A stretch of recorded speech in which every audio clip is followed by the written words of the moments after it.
When I stepped out my front door this morning, I was greeted by the smell of fresh, salty ocean air.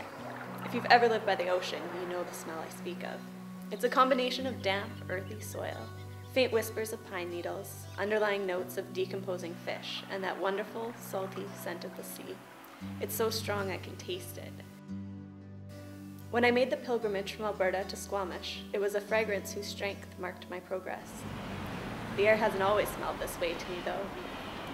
There have been days of city living, exhaust suspended in the freezing air, waiting for the bus in the schoolyard during the lonely years of middle school, barely able to breathe, my nostrils assaulted by the byproduct of idling engines.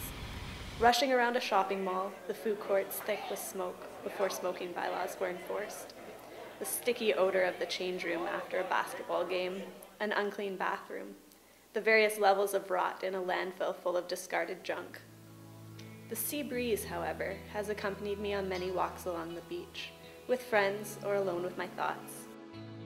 It has been poignant company on days of uncertainty, and a cool, crisp touch on a cold night of sleeping on the beach.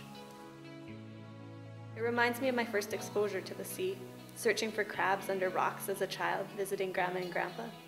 I'm not surprised to find myself living in a place engulfed by the smell I've been drawn to since I was a child.